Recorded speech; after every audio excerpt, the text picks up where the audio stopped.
누가복음을 크게 양분화해서 본다면 이 9장을 기점으로 볼 수가 있습니다. 이 앞에까지 나오던 8장을 보게 되면 예수님의 병고침 그리고 복음 선포를 통해서 예수님이 누구신가를 보여주었다면, 이 9장 이후로는 예수님과 제자들이 예루살렘으로 향하는 이 여정 속에서 예수님에 관하여서 그리고 하나님 백성에 대한 의미 있는 내용들이 나오게 되어집니다. 이런 맥락 속에서 그 중심에 있는 이 누가복음 9장, 이 9장에 보게 되면 중요한 단어가 나와요. 어떤 단어죠? 네, 단어가 아니었습니까? 뭐죠? 네, 오늘의 주제에 보게 되면 뭐라 나와 있죠? 제목이? 제자. 네, 제자죠. 제자가 나옵니다. 이전에 한번 제가 설명했던 적이 있습니다. 신약 성경에는 그리스도인과 제자 중에서 어떤 단어가 더 많이 나오냐. 저기 나와 있는 것처럼 그리스도인은 총 3번밖에 안 나와요. 그런데 제자라는 단어는 269번이 나옵니다. 이 누가복음은 제자라는 단어가 269번 중에서 11번이 나오게 됩니다.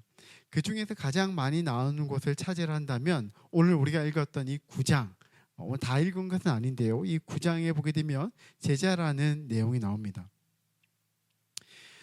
그리스도의 제자란 어떤 사람일까요? 그리스도의 제자. 네. 결론적으로 말하면 예수 그리스도의 제자는 예수님을 드러내는 사람이라고 정의할 수 있습니다. 예수 그리스도를 드러내는 사람. 오늘 우리가 읽은 성경에는 3가지의 사건이 나옵니다. 크게 3가지잖아요. 첫 번째는 12 제자를 파송하셨던 일, 두 번째는 헤롯이 예수님의 소문을 들었던 일, 그리고 마지막에는 오병이어 사건이 나옵니다. 이 3가지 사건을 중심으로 그리스도의 제자에 관하여서 함께 살펴보고자 합니다. 첫 번째, 그리스도의 제자는 예수님의 보냄을 받은 무엇이다? 네, 실정가. 네, 이렇게 익숙하지 않은 단어잖아요. 이 실정가는 이론이나 교육에만 그치지 않고 현장에서 직접 부딪히며 경험하고 일을 해내는 사람, 그러니까 실전에 능한 사람, 현장의 사람이다, 이런 뜻이에요. 그러니까 그리스도의 제자들은 그냥 예수님과 함께 따라다니면서 옆에서 쫄래쫄래 다니면서 좋고 누리는 그 정도가 아니라 현재 살아가면서 무엇인가를 하는 사람이고, 그리고 하나님 나라의 방식으로 무언가를 하고 그러면서 실제적인 일을 하는 사람이라고 말할 수가 있습니다. 이 누가복음 9장은 예수님께서 제자들을 부르시면서 파송을 합니다. 이 파송이라는 것은 완전히 파송은 아니었고요, 잠깐 보내시는 것 같습니다. 1절과 2절을 보겠습니다. 1절, 2절 다 같이 다시 한번 읽어볼까요? 시작. 예수께서 12 제자를 불러 모으사 모든 귀신을 제어하며 병을 고치는 능력과 권위를 주시고 하나님 나라를 전파하며 앓는 자를 고치게 하려고 내보내시며. 잠시 파송하는 거예요. 그런데 그냥 보낸 것은 아니고 1절을 보니까 귀신을 제어하고 병을 고치는 능력과 권위를 주셨고, 그리고 나아가서 하나님 나라를 전파하고 앓는 자들을 고치도록 하셨습니다. 그러면서 파송을 해요. 단회적인 것보다는 이제 앞으로 제자들이 예수님께서 승천하시고 난 이후에 그들이 제자의 삶을 살아야 되는데, 그 제자의 삶을 잘 살아갈 수 있도록 실습하는 시간이라고 생각할 수 있겠습니다. 예수님은 이 제자들을 계속 함께 훈련하시고 양육하셨습니다. 제자들의 입장에서는 예수님이 이런 분이구나, 그리고 예수님을 통해서 우리가 이런 믿음을 가지고 살아야 되는구나, 예수님과 함께 살아가고 또 우리가 그리스도인으로서 제자로 산다면 이렇게 해야 되는구나 라는 인식이 있었겠죠. 그런데 그것을 배우는 것과 살아가는 것은 별개이지 않을까요? 네. 우리가 배운 대로만 그렇게 좀 잘 살아간다면 좋겠는데 그렇지 못하는 것 같아요. 강력한 믿음을 자부했던 그 제자들 중에 리더급이었던 사람 누구죠? 베드로는 네, 제가 정말 주님을 위해서 살아가겠습니다. 누군가 예수님을 잡는다면 제가 그 앞에서 어떻게 하겠다고 했죠? 맞고 저는 절대 예수님을 부인하지 않겠습니다 라는 그런 강력한 믿음이 있었어요. 그런데 우리가 잘 아는 것처럼 베드로는 예수님을 부인했습니다. 몇 번을 부인했죠? 네, 3번이나 부인을 했습니다. 어떤 이론이나 삶에 대하여서 생각하고 상상하는 것만으로 우리의 삶이 실제적으로 그 이론대로 사라지지는 않는 것 같습니다. 실제적으로 우리가 아는 그 이론, 우리가 배운 대로 살아가는 것이 필요하고 훈련이 필요해요. 실제 우리의 삶 가운데서 고군분투하는 가운데서 작은 실패와 성공의 경험도 필요한 것 같습니다. 의료인들이 이론을 공부하고 난 뒤에 그것으로 끝나지 않고 실습을 해요. 인턴을 한 이유는 무엇입니까? 이론으로 전문가가 되지 않기 때문이죠. 실전과 같은 훈련이 필요합니다. 그리스도의 제자들도 그렇습니다. 예수님과 함께 있는 동안 예수님은 그냥 너희들이 앞으로 살게 되면 이렇게 하면 돼 라고 말하는 것이 아니라 좀 구체적으로 어떤 어려움이 있는지, 내가 없는 가운데서 자기들끼리 아니면 혼자 살아가면서 어떤 어려움이 있는지를 한번 경험해 보기를 원했습니다. 예수님의 권능과 또 예수님께서 주시는 그 권한을 가지고 가서 그 능력을 가지고 살 때에 무조건 모든 것이 좋고 막 그 권한을 가지고 살면은 날마다 놀라운 일이 일어나고 성공될 줄 아는 그 착각을 깨트리길 원하셨던 것 같아요. 그래서 예수님은 제자들을 파송합니다.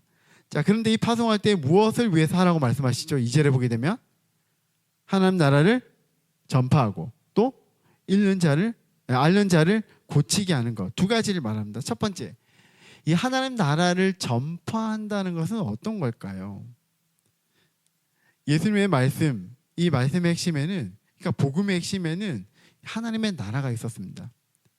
예수님의 복음의 핵심은 하나님의 나라예요. 이 제자들이 예수님을 믿는다, 따른다 할 때는, 믿음을 가졌다 할 때는 하나님 나라에 대한 개념을 가지고 있었습니다. 제자들은 하나님의 나라의 백성이 된다, 그리고 하나님 나라 백성을 사랑한다 라고 인식했는데요. 어떤 느낌이었을까요? 저는 이 하나님 나라의 백성의 삶에 대해서 좀 상상을 해보았는데요. 어떤 게 하나님 나라의 그 삶일까? 그러니까 복음을 믿는다, 내 안에 구원의 감격과 기쁨이 있다, 이런 건 우리가 늘 인식하잖아요, 그렇죠? 근데 하나님 나라 백성으로 산다는 게 어떤 걸까요? 어떻게 살아가는 것인가요? 몇 가지 한번 생각해 볼 수가 있었습니다.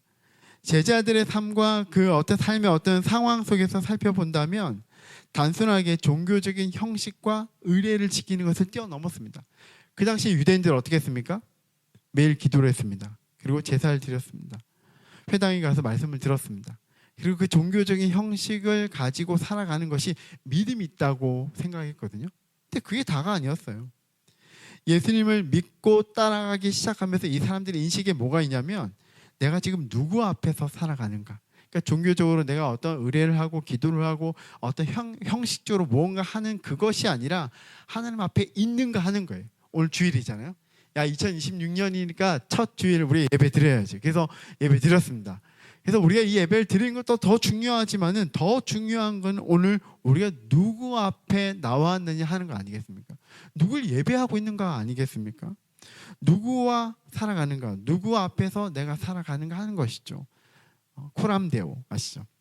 Before Christ, 주님 앞에서 살아가는 인식을 가지느냐, 그게 더 중요한 것이죠. 그러고 나면 어떤 마음이 드냐면 죄에 대한 인식이 달라져요. 그 죄를 해결하는 방법이 달라집니다. 유대인들은 그들의 어떤 율법을 지키는 것과 또 성전에 나가는 것과 기도하는 것과 그런 것들을 통해 가지고 내 죄가 사해졌다, 그래서 내가 자격을 얻었다, 그런 인식을 가지고 있는데 예수님의 제자들은 그렇지 않아요. 새 언약 대신 예수님으로 말미암아서 죄에 대한 인식이 달라지고 그 죄를 해결하는 방식이 달라졌을 거라는 겁니다. 또한 하나님의 나라의 백성으로 산다라는 것, 그것은 삶의 목적과 방식이 달랐을 것이라고 생각이 되어졌습니다. 사람들은 자신의 목적을 위해서 신앙을 가져요. 2026년이 되니까 그래도 우리가 좀 잘 살아야 되지 않을까요? 그러려면 우리가 교회를 가고 또 우리가 가지고 있는 신앙적인 그 무엇을 통해서 그 신에게 나아가지고 기도하면 그 신이 우리를 성공하게 할 것이라는 그런 인식을 많이 가집니다. 근데 그리스도인들은 그렇게 생각하지 않습니다. 제자들은 그리스도의 제자가 되어서 그리스도의 제자가 되는데 어떻게 살아야 될지에 대한 그 생각을 가지고 있는 거예요. 주님이 우리를 부르셨는데 주님 왜 우리를 부르셨는가? 주님의 뜻 가운데 어떻게 살기를 원하는가에 대한 인식이 있었던 것이죠. 그러니까 삶의 목적과 방식이 달라졌을 것이라고 생각합니다. 또한 하나는 그분과 함께 하나님 나라 백성으로 살아간다. 이 말은 본성에 충실하지 않는다라고 저는 생각이 되었습니다. 자기 중심보다는 하나님 중심, 그리고 그분의 뜻에 따라 살아갈 때 다른 사람을 볼 줄 알고 배려하는 사람이 되는 것이죠. 솔직히 우리가 타인에 대한 어떤 깊은 사랑이나 또 타인에 대한 배려가 좋은 사람은 아닐 수가 있잖아요. 어떤가요? 여러분, 타인에 대한 사랑이 많은 사람인가요? 타인을 굉장히 사랑하고 존중하고 배려하고 그렇습니까? 그러면 좋은데 그게 잘 안 돼요. 기본적으로 우리는 자기 자신을 사랑하는 사람이에요. 자신을 위해서 살도록 오랫동안 이 사회 속에서 또는 가정 속에서 늘 배우고 자랐습니다. 그 말은 뭐냐면 우리의 인식과 생각 속에 항상 자기 중심적이라는 거예요. 그런데 하나님은 어떤 분이십니까? 하나님은 긍휼의 하나님이십니다. 이 땅의 아들 예수 그리스도를 보낸 것은 사람에 대한 긍휼 그리고 사랑 가운데서 진짜 용서하기를 위해서 예수님을 보내신 거잖아요. 예수님을 통해서 참 믿음을 가졌다는 것은 이 하나님의 긍휼하신 사랑을 먼저 우리가 받았다라는 뜻이잖아요. 그렇지 않습니까? 하나님의 사랑을 우리가 받았습니다. 그리고 그 사랑을 우리가 받았기에 우리도 다른 사람을 사랑하는 긍휼의 마음을 가지고 살아가는 사람, 그 사람 바로 그리스도인인 것이죠.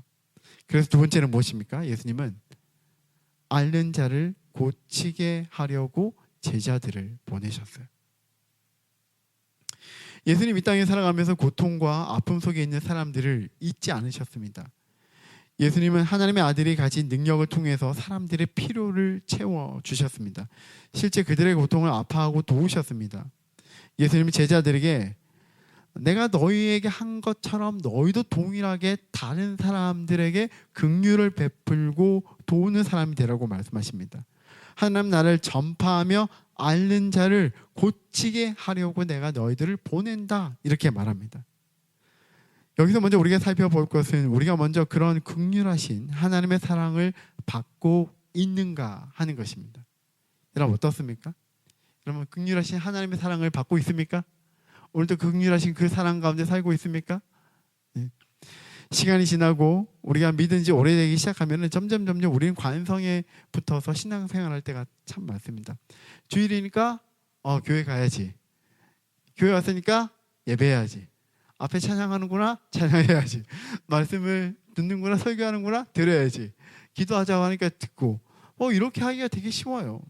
그런데 우리가 하고 있는 이 모든 주일을 지키는 것과 예배하는 것 안에는 누구를 만나느냐가 있고, 그리고 그 만나는 가운데 그 우리를 만나 주시는 그분을 우리가 어떻게 인식을 하냐, 되게 중요한 것이죠. 그리고 그분이 주시는 사랑을 우리가 경험하고 있는가, 전 너무 중요한 부분이라고 생각했습니다.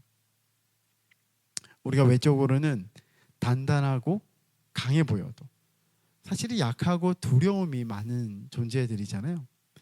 세상을 잘 살아갈 만한 대단한 능력과 지혜가 있어 보여도 사실은 막막할 때가 많아요. 우리는 거룩하지도 않고 세상을 잘 살아갈 만큼 완전하지도 않아요. 그럼 우리가 주님의 긍휼하심과 사랑 속에서 부르심을 받았습니다. 하나님 나라를 보고 살 수 있도록, 하나님의 자녀로 살아갈 수 있도록 우리가 그 하나님의 긍휼하심, 그 베풀어 주시는 긍휼함을 받았습니다. 이 말씀을 생각하면서 그 찬양이 생각이 났습니다. 작고 약한 내 모습 기댈 곳도 없는 나를 위로하시려 교회를 세우셨네. 주님은 다시네. 내가 넘어질 때도 그런 나를 위하여 교회로 세우셨네. 교회로 세우기 전에 먼저 주님께서 우리를 부르신 것이죠. 저는 그렇다고 생각이 돼요. 사람들은 저를 보면서 되게 딱딱할 수도 있고, 되게 뭔가 자신감이 넘친다고 말할 수도 있고, 고민 별로 안 할 것 같다고 말하기도 하고 그러는데, 아니요, 저 굉장히 고민이 많고 두려움도 많습니다.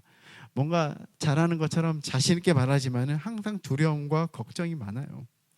지혜가 없어요. 그냥 이 땅을 살아갈 만한 그 어떠한 능력도 없는 것 같습니다. 그런데 예배할 때마다, 주님 앞에 나갈 때마다 느끼는 것은 그런 연약하고 기댈 곳이 없는 나를 주님께서 불러주셨어요. 그리고 제가 일어설 수 있도록, 아니 일어선 거에 중요한 게 아니라 일어서 또 넘어지는데 제가 잘 버티고 서 있을 수 있도록 주님께서 저를 먼저 찾아오셨고 저에게 생명을 주셨고 기둥이 되어 주셨습니다. 그리고 공동체를 통해서 하나님 나라를 통해서 살아갈 수 있도록 해주셨어요.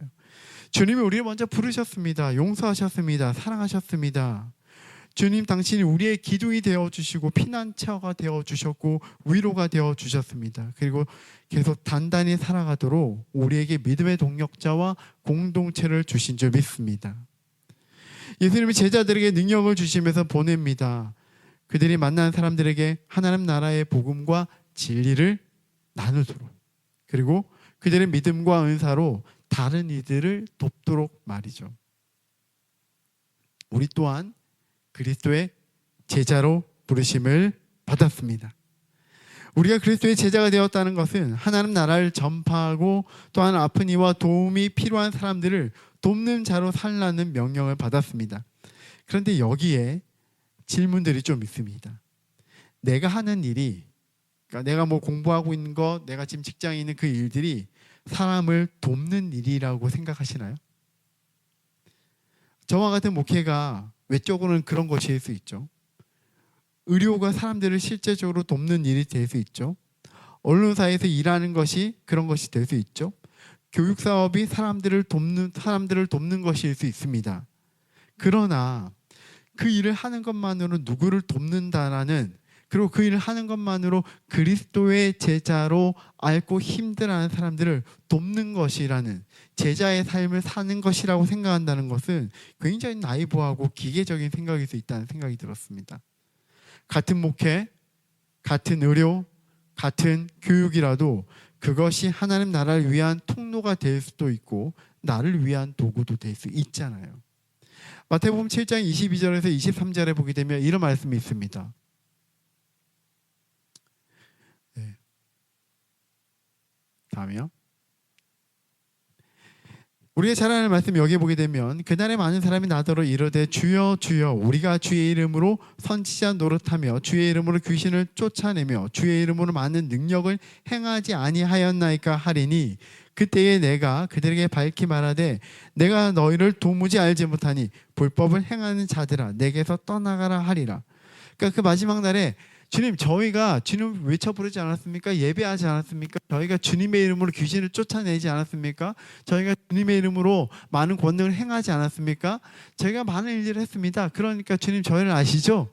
저희가 주님의 제자로 살았죠? 라고 말할 때에 너희가 행한 그것을 통해서 그 행동 때문에 그래 열심히 살았구나. 그 행동을 했기 때문에 너가 목회를 했기 때문에 너가 어떤 일을 했기 때문에 너는 나의 백성이다. 그렇게 말하지 않는다라는 거예요.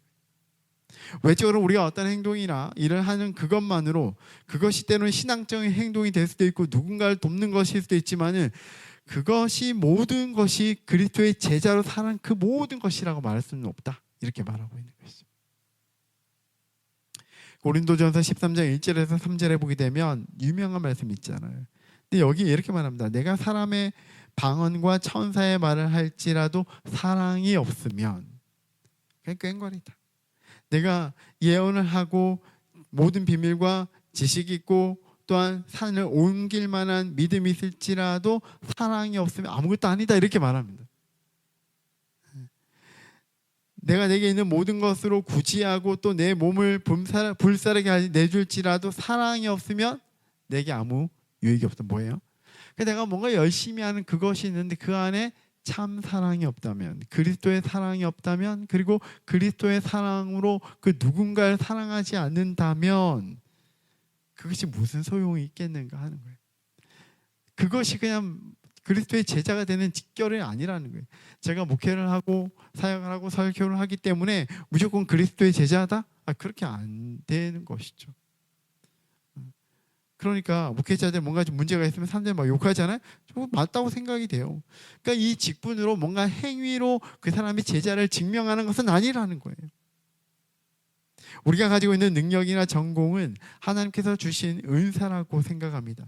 이 은사들은 단순히 우리의 경제 활동과 죄와 벌이만을 위한 것이 아니라 그 일 자체에도 의미가 있고 그 일을 통해서 하나님을 영화롭게 하고 또한 타인을 돕고 섬기고 사랑하기 위해서 우리를 부르신 거예요. 그러면서 그 일을 통해서 우리에게 뭐라 말씀하십니까? 너희가 그리스도의 제자로 살아야 된다 이렇게 말합니다. 우리의 인생을 통해서 우리의 일을 통해서 우리의 삶을 통해서 하나님 나라를 전파하고 하나님의 사랑과 긍휼을 전달하는 그런 실정과 같은 우리 모든 그리스도의 제자가 되기를 기도합니다. 두 번째는 뭔가요? 두 번째 한번 볼까요? 읽어보겠습니다. 시작. 그리스도의 제자는 예수님을 소문내는 통로이다. 네. 자, 이런 파송받은 제자들이 했던 일들이 소문이 나요. 소문이 나는데 이는 곧 예수님의 소문으로 인식이 되었습니다. 당시 이스라엘의 정치적 왕이었던 헤롯은 이 소식을 듣고 당황합니다. 7절을 볼까요? 분봉왕 헤롯이 이 모든 일을 듣고 심히 당황하니 이는 어떤 사람은 요한이 죽은 자 가운데서 살아났다고도 하며, 그러니까 이 앞에 있는 6절을 볼까요? 6절을 보게 되면 제자들이 마을에 두루 다니며 복음을 전하고 병을 고쳤는데 이 소문을 들었을 때 어떻게 말하고 있죠? 이 소문 속에서 그 제자들을 얘기하지 않고 누굴 얘기하고 있습니까? 예수님이 얘기하고 있어요. 죽은 요한이 다시 살아났다. 그러니까 이 제자들이 뭔가 병을 고쳤고 놀라운 일들을 했는데 그 일이 누구의 일로 인식했다는 거예요? 예수님의 일로 인식을 했다라는 거예요. 헤롯은 제자들의 소문을 듣고 예수님의 소문으로 받았습니다. 당시 유대의 행정적인 왕이었던 헤롯의 입장에서는 자신 아닌 다른 누군가가 주목을 받고 있고 인기를 얻는다는 것은 굉장히 위협적으로 들렸고 당황스러운 소식이었을 것입니다. 특별히 더 당황스러웠던 것은 소문에 이 예수라는 존재가 예전에 자신이 죽인 세례 요한이 죽었다가 다시 살아났다라는 그 소문 때문에 더 당황스러워했습니다. 엘리야가 또 돌아왔다. 선지자 중에 한 명이 살아 돌아왔다는 소문들로서 무성했습니다. 하지만 중요한 것은 지도자들과 권력의 사람들이 듣기에 이 예수님에 대해서 들어보니까 굉장히 위협적인 내용들이 많았습니다. 예수님이 얼마나 능력이 있는지, 그리고 당시 유대 사회 안에 있는 여러 종류의 지도자들과 어떻게 다른지 들렸습니다. 그런데 여기에서 좀 중요한 것은 이런 소문이 누구를 통해서 일어났는가 하는 것입니다. 물론 예수님 자신이 이 소문의 중심에 계셨지만 6절에 우리가 읽었던 것처럼 예수님의 제자들이 곳곳에서 복음을 전하며 병을 고치면서 예수님의 소문이 더 빨리 소문나기 시작했을 거예요. 제자들의 능력이 나타나면 나타날수록 그런 능력을 가능케 하신 누가 드러난 것이죠? 예수님이 드러난 것이잖아요. 그렇잖아요. 이 제자들은 어떤 사람이었습니까? 누가 봐도 평범한 사람들이었습니다. 그들의 출신이 어떻습니까? 가장 많았던 직업은 뭐였죠? 원래? 어부였습니다. 또 세리도 있었습니다. 열심당원도 있었고 변방지역 출신, 그러니까 저기 어떤 시골 출신 사람들이 있었습니다. 서민층이에요. 그런데 그들이 하고 있는 그 일들이 너무 놀라운 거예요. 누가 봐도 딱 봐도 나하고 전혀 다를 것 없는데 굉장히 놀라운 일들을 하고 있거든요. 큰 파장과 소문 속에서 결국 예수님이 드러났고 그 소문은 헤롯과 많은 사람들에게 전해졌습니다. 제자들의 전도와 치유는 결국 예수님이 주신 권세와 능력으로 사람들을 도왔고 치유하고 그들이 예수님을 통해서 새롭게 열리는 하나님 나라가 알려졌습니다. 그들의 손에서 일어난 치유와 회복으로 하나님 나라가 알려졌고 거기에 반응한 사람들이 많아졌습니다. 그 제자들의 마음은 어땠을까요? 그런 일들을 하고 있는 제자들의 마음은.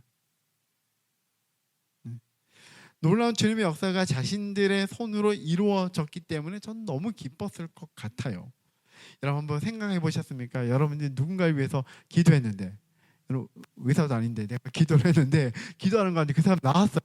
어떨까요? 네, 한 번도 그런 일이 일어나지 않아가지고 상상이 안 되는지 모르겠습니다만, 우와, 내가 기도했던 이 놀라운 일이 일어났다니. 예수님의 제자라는 것만으로 전 너무 좋았을 것 같아요. 기적과 치유가 일어날 때마다 더 열광하며 예수님을 소개했을 것 같습니다. 제가 그런 생각이 그때 한번 기억이 나는데, 제가 언제 군대 그 세례식을 베푼 적이 있거든요. 군대 세례식은 굉장히 다들 부정적이잖아요. 믿음도 없을 수도 있고 되게 찍어내는 것이라고 생각하잖아요. 근데 제가 이제 교회 사역을 하다가 군대 그 세례에 지원하러 나갔었습니다. 진짜 갔는데 이렇게 줄 쫙 섰더라고요. 교육을 받았다 하더라고요. 그래서 이제 한 명씩 나오는데 진짜 이렇게 세례 찍고 쫙 가는 거잖아요.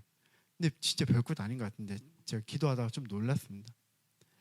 별것 아닌 내가 이 예수님의 이름 가운데 내가 성부와 성자와 성령의 이름으로 세례를 준다는 그 고백하는데 갑자기 부담이 확 왔어요. 내가 뭔데 삼위일체 하나님의 이름으로 이 사람들에게 세례를 주는가? 그러면서 그런 마음 들었어요. 내가 자격이 있는가? 그런 마음 들더라고요. 내가 뭔데? 내가 자격이 있는가? 내가 이 사람들보다 더 좋은 사람인가? 내가 신학을 공부했다고 더 잘 알고, 그래서 내가 정말 주님께서 기뻐하시는, 아니 이 한 명보다 내가 더 주님께서 기뻐하시는 존귀한 사람인가에 대해서 막 들더라고요. 많은 생각이 들었습니다. 그러면서 제가 들었던 생각이 뭐냐면, 정말 기도 많이 하고 가야 되는, 군대 세례라고 무시하지 말고 기도 많이 해야 되는 거예요. 내가 그런 통로가 되었다는 그 자체가 나에게 영광이었고 굉장히 큰 일이라는 생각이 많이 들었습니다.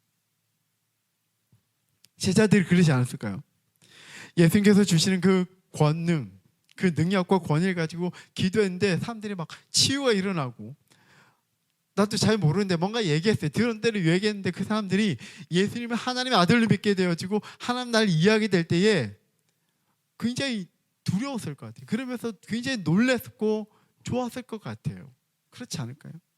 내가 배운 대로 예수님에 대해서 알려줬는데 그 사람들이 예수님을 믿겠대요. 내가 믿는 걸 어떻게 이해하겠는데 그 사람들이 예수님을 믿어요. 그리고 그 예수님을 믿는데 갑자기 눈물 흘리면서 감격을 해요. 여러분 그런 경험 해본 적 있습니까? 그런 경험 있습니까?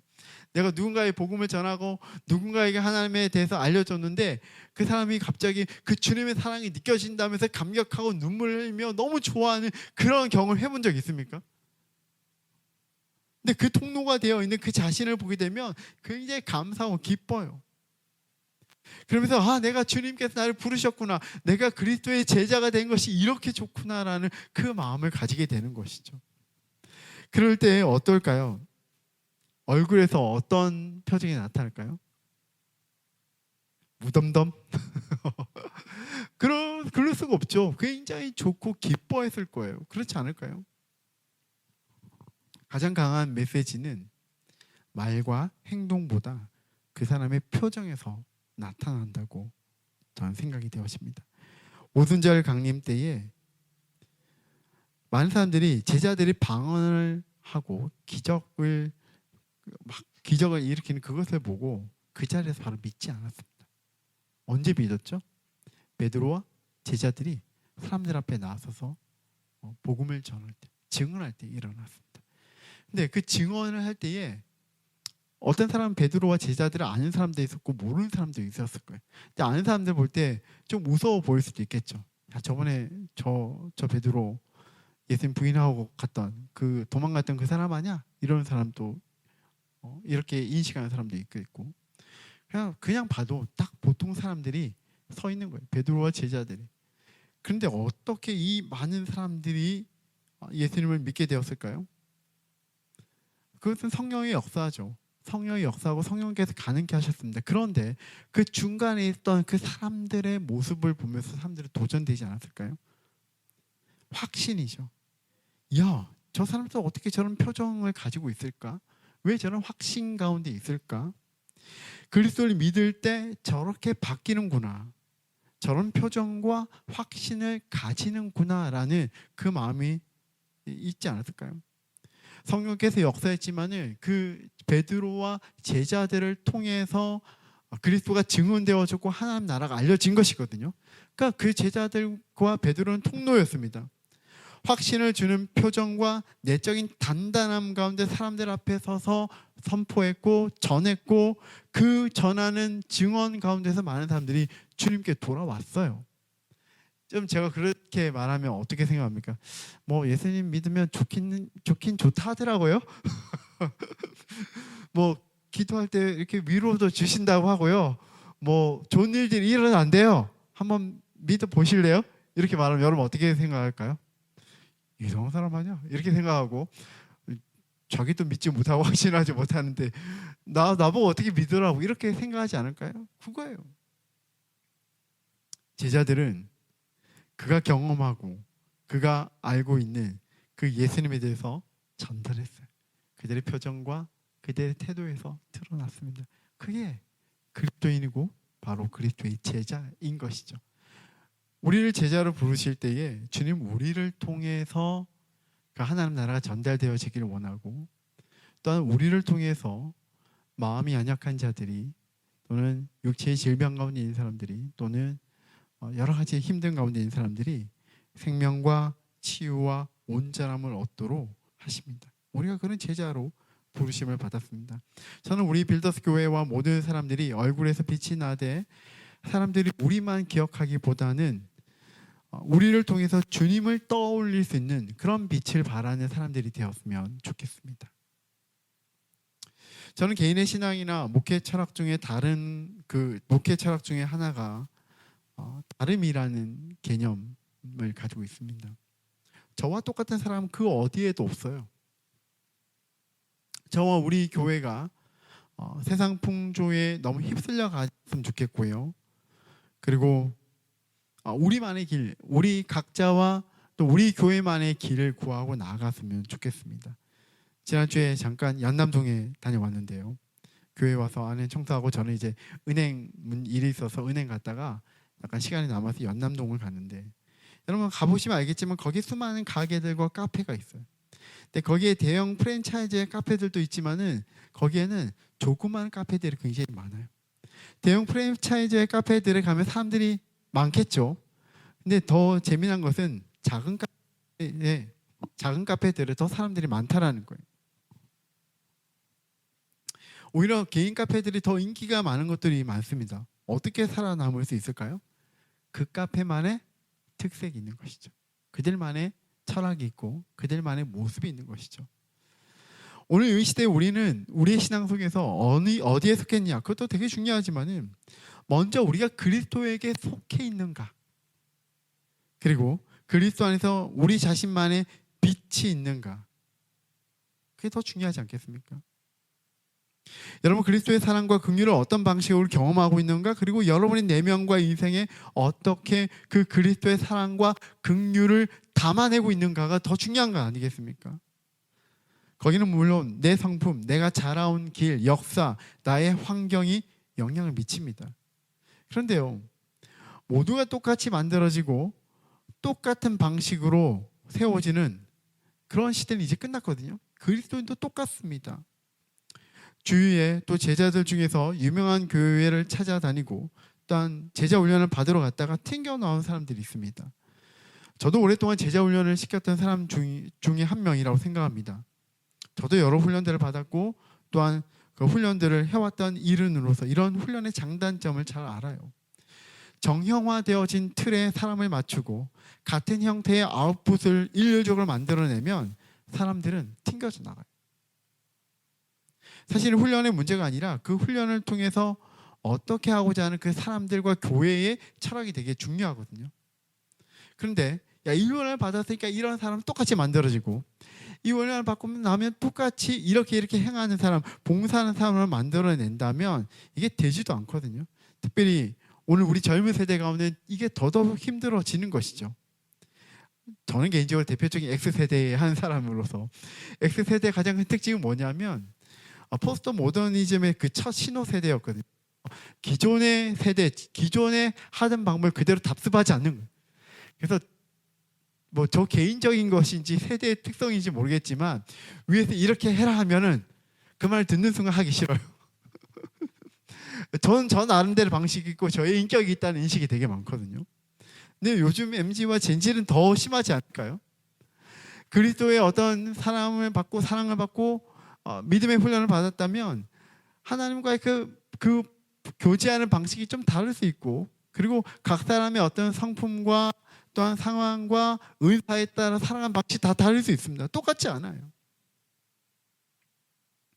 근데 중요한 것은 그 관계 속에서 우리가 주님을 만나는 것이고, 그리고 그리스도 안에서 우리의 믿음의 정체성이 분명히 세워지는 것은 중요한 것 같습니다.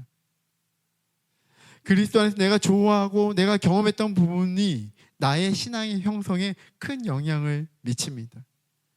그런 나를 통해서 그리스도의 소문과 생명이 사람들에게 전해질 수 있는 것이죠.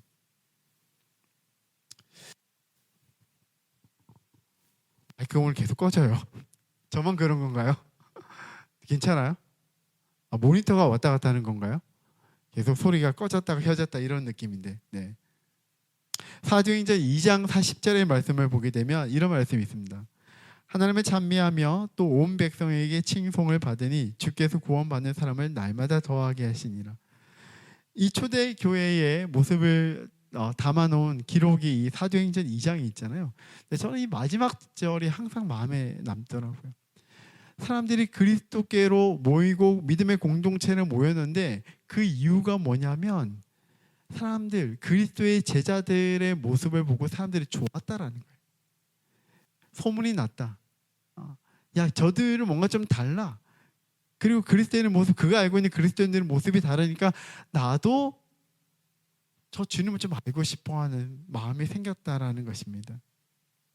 우리 공동체가, 우리 개인이 그랬으면 좋겠습니다. 그리스도의 사랑을 우리가 경험하고, 그리고 사람들에게 나누어 주고, 또 누군가 그런 우리를 보고 야, 나도 당신과 같이 주님을 믿는 사람이 되었으면 좋겠습니다 라는 그런 통로된 삶을 살았으면 좋겠습니다. 연초가 되면은 왜 교회의 비전 뭐 이런 거 선포하잖아요, 그렇죠? 한 해의 말씀 선포하잖아요. 주제와 슬로건을 만들잖아요. 아침에 아내가 저한테 물어보더라고요. 올해 그거 없냐고. 근데 그대로 시리즈 그대로 가냐고 물어봤습니다. 우리는 없어요. 그냥 2026년을 함께 공동체를 세우면서 우리가 하나님의 임재와 사랑을 경험하고, 또한 우리를 통해서 예수님이 드러나게 하실 방식과 다름이 무엇인지 함께 고민하면서 세워가고 싶습니다. 잘 계획하고 걸 수 있죠. 막 교회 한쪽에 플랜카드 걸고 그렇게 할 수 있어요. 그건 못하는 거 아니에요. 그런데 그러다 보면은 그건 그거고 우리 현재는 실제는 따로 놀게 될 때가 되게 많은 것 같습니다. 아직까지 우리 빌더스 교회는 초기이기 때문에 형성해가는 시기라고 생각합니다. 함께 2026년을 예배하고 공동체로 세워지면서 이 안에서 우리가 하나님의 임재와 사랑을 경험하면서 우리는 어떻게 앞으로 하나님을 예배하고 하나님의 은혜를 경험하는, 긍휼을 경험하는 공동체가 될 것인지를 함께 고민하고 세워갔으면 좋겠습니다. 뭐 이론적으로 말하면 여러 가지 말할 수 있습니다. 뭐 잘 알다시피 저는 ENTJ라 미래를 계획하는 것이 어려운 사람은 아니에요. 그런데 그 계획 속에서 자칫하면은 하나님께서 우리 가운데 행하실 수 있는 그 손길들을 너무 발빠르게 우리의 방식대로 제한하는 것이 될 수 있을까봐 저는 좀 기다렸으면 좋겠다라는 마음이 들었습니다.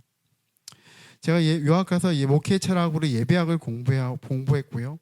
공동체 철학을 어떻게 세운지를 학문에서 꽤 어려운 게 아니에요. 그런데 그것보다는 저 한 명도 중요하지만 우리 공동체에 있는 모든 사람들이 함께 기도하면서 하나님의 방식 가운데 고쳐가는 교회의 공동체가 어떤 것인지를 알아가기를 원하고 배워가기를 원합니다.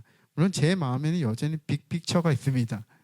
그 빅픽처대로 가기보다는 저도 역시 계속 두드리고 기다리고 주님의 뜻을 구하면서 성령께서 일하시는 방식을 보고 싶습니다. 네, 우리가 함께 지혜를 많이 모았으면 좋겠고, 함께 기도했으면 좋겠고, 함께 늘 그런 생각들을 잘 나누는 공동체가 되었으면 좋겠습니다. 굳이 주제가 필요하다? 그럼 홈페이지에 보게 되면 이렇게 제가 썼습니다. 믿음의 사람으로 함께 형성되는 신앙 공동체. 그게 계속되는 우리의 주제입니다. 오늘 우리를 통해서, 우리 교회를 통해서 예수 그리스도의 소문이 나기를 기도합니다. 제자의 방식으로 따뜻한 온기와 생명을 가지신 예수님을 드러내는 우리가 되기를 원합니다. 짧게 한 가지만 더 말씀드리면, 이 세 번째는요, 다 같이 읽어볼까요? 시작. 그리스도의 제자는 그리스도의 역사를 나타내는 통로이다. 오병이어 사건, 우리가 너무나 잘 아는 사건이잖아요. 이 오병이어 사건, 하나님 나라의 말씀을 듣는 가운데 이제 시간이 다 됐어요. 어두워졌습니다. 배가 고픈 사람들이 있었습니다. 근데 집에 빨리 갈 수 있는 사람도 있지만 그렇지 못한 사람도 있었습니다. 먼 곳에서 온 사람이 있었습니다. 집에 돌아가다 보면 먹을 것이 없는 사람들이 너무 많았습니다. 오늘날처럼 중간에 편의점이나 휴게소가 있는 것도 아니었잖아요.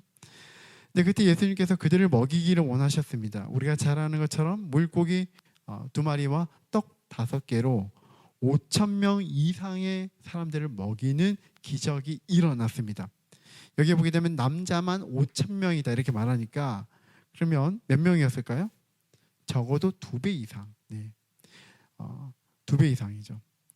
항상 이 예수님 근처에는 남성만 있었던 것이 아니라 여성도 있었고 아이들도 있었습니다. 교회 역사를 보게 되면 여성과 아이가 훨씬 많았습니다. 이상한 것은 우리 교회는 남초 현상이 좀 있어가지고 형제들이 더 많은데 네, 앞으로 균형이 잘 잡혀갈 것이라고 생각합니다. 그런데 이 많은 음식들을 이 많은 사람들이 먹고도, 배불리 먹고도 12바구니가 남았어요. 그런데 오늘의 주제와 관련하여서 주목하여서 묵상한 것은 이 오병이어가 누구를 통해서 일어나는가 하는 것입니다. 누가복음 9장의 흐름 속에서 보게 되면 이 오병이어는 제자들을 통해서 이루어졌습니다. 다음 말씀 볼까요? 13절을 보게 되면 너희가 먹을 것을 주라. 제자들에게 주어 무리에게 나누어 주게 하시니, 예수님 직접 하신 게 아니에요. 예수님께서 이런 일들을 행하셨지만 누구를 통해서 이루어 가셨습니까? 제자를 통해서 이루어 가신 거예요. 이 일을 실제로 전하는 사람들은 제자들이었습니다. 동일하게 이 제자들의 마음과 생각은 어땠을까요? 굉장히 놀라고 너무 기뻐하고 좋았을 것 같습니다. 제자들은 예수님께서 행하시는 기적을 가장 가까이에서 경험하고 보는 사람들이었습니다. 그 자신들을 통해서 그 기적과 사랑이 사람들에게 전해질 때 너무 좋았을 거예요. 저는 이렇게 기도하고 싶습니다. 우리를 통해서 가는 곳마다 예수 그리스도가 드러나기를 원합니다. 주님, 우리가 있는 그곳이 황무지라면 그곳에 우리를 통해서 꽃이 피기를 원합니다. 냉랭한 곳에 온기가 돌기를 원합니다. 살기가 있는 곳에 축복의 분위기가 생기는 기적이 일어나기를 원합니다. 저는 이렇게 기도하고 싶어요. 우리가 이 교회를 세워가고 이 교회 공동체를 세워갈 때에 오늘 시대 가운데 방황하고 헤매는 사람들이 이 교회로 왔을 때에 진정한 주님이라는 피난처를 찾았으면 좋겠습니다. 주님에게서 받고 먹을 것이 많은 그런 피난처와 같은 그런 공간, 그런 공동체가 되었으면 좋겠습니다. 저는 감히 고백할 수 있는 것은 제가 이 교회를 세우기 전에 저도 피난처와 같은 교회가 필요했습니다. 함께 피난처를 세워주셔서 감사합니다. 저는 이 피난처에서 중요한 것은 예수님이 계시는 곳이어야 합니다. 우리만 있고 우리의 이름만 있고 우리의 자랑만 있는 그런 공동체가 아니라 주님이 계시는 곳이어야 합니다. 그리고 주님 중심으로 우리가 그리스도의 제자가 되어지는 그런 피난처가 되어야 하는 것이죠. 예수님과 함께 피난처가 되어지고 또한 하나님의 사랑과 또 하나님 나라의 방식, 하나님 나라를 온전히 전하는 그런 우리 공동체가 되어지기를 간절히 소망합니다.